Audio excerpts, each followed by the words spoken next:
Topping L50 head amp is here, but nobody is telling you the truth about it. Hi guys and welcome back to my channel. Now today we are going to talk about latest Topping's headphone amp called L50. And as you can see here, it's meant to be stacked with Topping E50 that I've just recently reviewed. So if you want to know more about DAC, go see that video first. Then come back and watch this video.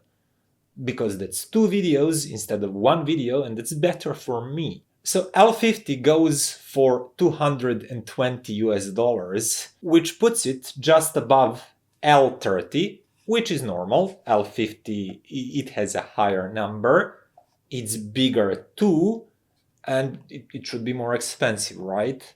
But it's also here to put that older A50S headphone amp to retirement. That one was small but really hefty, nicely built amp, and I liked it. I also reviewed it. You should definitely go and watch that video too. But L50 is newer, bigger, supposedly better and better sounding. We'll get to that. When it comes to connectivity, I'll be really short here. You have single-ended input, that means RCA. You have balanced input, but in form of 6.25 millimeters PRS jack. It's not an XLR because, yeah, they needed to put more of connections in this small space on this small back panel, so that's it.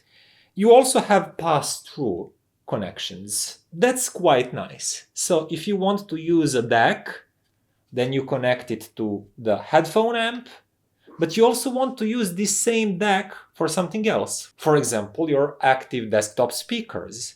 You don't need to switch cables every time. You have pass-through connections on L50. You just connect that to your active speakers and everything can work simultaneously. That's nice. In the front, it's again really simple. We have a volume knob, then we have gain selector, low, medium, high, and on and off button, which is actually also a selector for balanced or single-ended connection.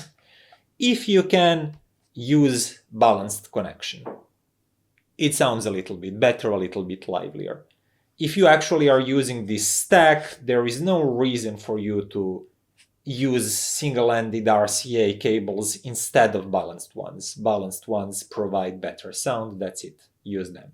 Regarding the power, this is really powerful amp. It has watts, it has power, it will drive anything. And you just don't have to worry about it. I quite honestly forgot about its power rating, so I'll put it on the screen. I just know it's really powerful. It drove anything I hooked to it to insanely loud levels. It sounded punchy and dynamics. That's another thing that comes with power. It's not just about volume level. Even low-powered amps can get high volume levels. These reserves of powers are actually used for these dynamic sounds, for these loud passages. And if you're using low-powered amp, everything will sound a little bit more flat and compressed. With these really powerful ones, you get more grunt, more kick, because in these micro situations, you need those spikes of power. So how does it really sound? Well, it sounds like a topping. Well, at least like most toppings, meaning it's neutral. It does not emphasize any specific region, like bassline or mid-range. It doesn't add any sort of warmth to the sound. It's just pretty neutral, speedy, quick-sounding, highly detailed. That's it. That's all about sound that I'm going to tell you. Because by now you probably watched so many Topping product reviews, and you already know that I would tell you about quick transients, about really decent width of the soundstage, but not much depth, and it's neutral, it's quick, it's resolving, but not really warm. Palpability is decent, but not class leading, etc., etc. Instead, I'll immediately start comparing it with other products that cost less, same, and more. So I'll talk about its value and where it stands on the market today, because I think that's most important. So, starting with the lower priced Topping L30. This one is single-ended only, by the way. And it's a really decent headphone amp. It also has a lot of power, but that said, L50 feels even more powerful. It feels more dynamic. Music, when you listen it, has a little bit more of that going on. L30 sounds very detailed, it's powerful, but it's more like a flat line. You know, you crank the volume up and you get this, you lower it and you get this. Because that is its inner dynamic work, you know, it feels a little bit flat compared to E50, that's more like, ooh, yeah, now we are getting somewhere. It has more kick and grunt in the bass line, it's a little bit punchier sounding, edges are more energetic, more prominent, and it's just as you would expect from a product that sits higher above this entry-level one. Now we come to similarly priced competition. For example, SMSL SH-8s. That one sounds brighter. And in my opinion, L50 is better balanced, tonally better balanced amp. SH-8s might feel like you are getting more of these high frequency details, but in my mind and to my ears, it's artificially brighter. And it is more tiring for a longer run. So between those two, I would definitely choose L50 over SH-8. Oh, sorry, it's SH-8s. SH-8s is a DAC, actually. So those two cost about the same. I prefer L50. And going up the ladder, I stumble upon Topping D30. Oh my god, DACs are inside of my head this time. Topping A30 Pro. This one is 350 and it feels heftier. It has power supply inside. But as far as the sound fidelity goes, A30 Pro here is beefier sounding. It has more control and even more punch. It's cleaner overall. It has darker background. For example, everything that I thought sounds really detailed and really nice and clean with L50 had like additional level of silence in the background and one more layer of fine details. It's not a huge difference, but it's noticeable. Like darkness just increased a little bit, and because of that, there was some small, tiny details and spatial cues, things like that, you hear them a little bit easier. Also, this one is dynamically more engaging. You do not notice that always, especially if you're listening to a slow tune of some sort, I don't know, Nora Jones or something, they can basically sound the same. But if you put something engaging, some EDM or something like that with kick and punch, you'll hear actually that this one is offering more dynamics. Tonally, A30 Pro is a little bit darker up top, but detail retrieval is as good or even a little bit better. It's just that highest spectrum is a little bit more laid back, just a touch darker, while with this one, highest spectrum is more prominent. If you have an inexperienced ear, at first, with some songs, you might mistake that for even more detailed sound, but it's really not. If you start listening for the tiniest details and vibrations of the strings and things that singers do involuntary in front of the mic, like maybe move their lips, things like that, you will notice those tiny details better with D30 Pro. Even the A30 Pro, god damn it, with A30 Pro, even though they're like slightly more laid back and darker, they're crisper and cleaner. With this one, they're more prominent, but not as revealing. And that's a difference that beginners don't always get. Like brightness and sharpness are not equal to detail retrieval. Okay, so the difference overall is not all that big.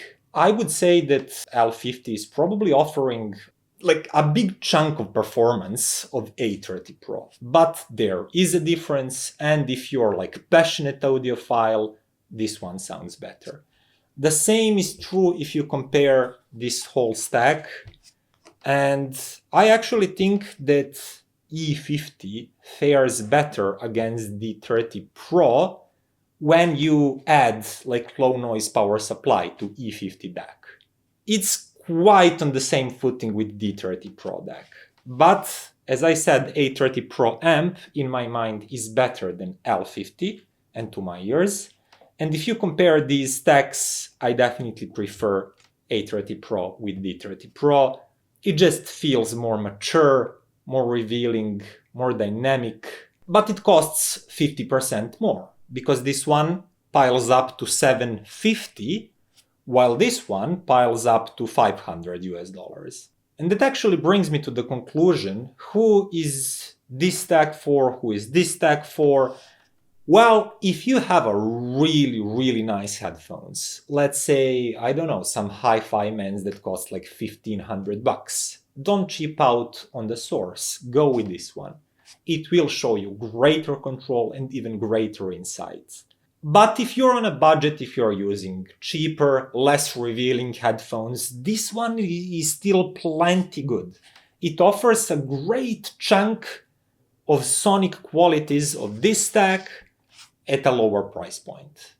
But again, if you do have the budget and if you do have really great headphones, don't be fooled by some internet claims that this is like baby A90 or something like that, just because someone took few instruments and made 3 or 4 measurements. It's not like that. It's great. It's a great device for its price, but it's not going to kill or slay any dragons. It cannot truly slay the next topping amp in line, which is $400. And it would be completely silly to expect that you somehow suddenly would get a device for $200 that's actually performing like their flagship. It's just not going to happen, because if it sounded like that, Topping would price it like that. They would just put it in a slightly more luxurious casing and they will price it like that. The real truth about this amp is that it's good. More than that, it's very good. As any other Topping, it's neutral, it doesn't color the sound that much, it's powerful, it has great drive. And personally, I haven't heard anything around $200 that sounds better than it. Some things are different. For example, if you buy that mentioned SMSL SH-8s, it's brighter, it's airier, but it's less tonally correct in my opinion. If you buy some sort of, I don't know, tube amplifier, it will sound warmer and lusher, it will do some things better, but it will do some things less good than L50. For example, transients and energetic edges and things like that. So what I'm trying to tell you is that L50 is a really good amp for its price, and that's it. It's not something to get all hyped about. It's not something that you should sell whatever you're using to get this one because it's the next big thing measuring as flagship devices. So if you already have, for example, L30 and you want to upgrade to something a little bit better and livelier sounding, yeah, then L50 is a good choice. If you already have A50S, I feel that L50 is a slight upgrade, but you don't need to change your A50S, especially if you use its balanced connection, which is particularly good. If you already have something like A30 Pro, yeah, it's better than L50. Keep your A30 Pro. I sure will. This is my stack that I'm currently using myself to test all kind of headphones and in-ears and so on. If it was true that this is like a flagship sound in just smaller case, I would keep these and sell these and pocket some money. Yeah, it's that simple. But I'm digressing here because people who do these type of measurements and claim these bold things that are simply not true, yeah, L50 is not guilty for that. L50 costs $220, and for that amount of money, it's really, really good product. If somebody asks me right now, I have around $200 to spend on a headphone amp, I need it to be powerful, I need it to be quite neutral, detailed, this would be my first go-to recommendation. Over these other things that I mentioned, like SU-8s or some tube amps, because tube amps have their own problems. This feels like that sweet middle ground of good tonality, good power, no fuss when it comes to using. It will drive anything from like 8 ohm planners to 600 ohms heavy dynamic driver loads. It's just really, really good amp. And because of that, it gets a reward called Byakuya Kuchki approved. And yes, I stole that line from one of the comments on some of my previous videos. But it's important to know for those of you who are not Bleach fans that Byakuya is a stand-up guy. He's a captain and he wouldn't recommend something that is not really good. By the way, I'm not wearing the same shirt third day in a row. I did not skip shower for 3 days. I just filmed this video and the previous one in the same day. I promise. And with that, it's time to finish this video. If you liked it, click that button. Please share it with your friends and subscribe. Make this channel grow and bring you even more interesting stuff. See you next time. Bye.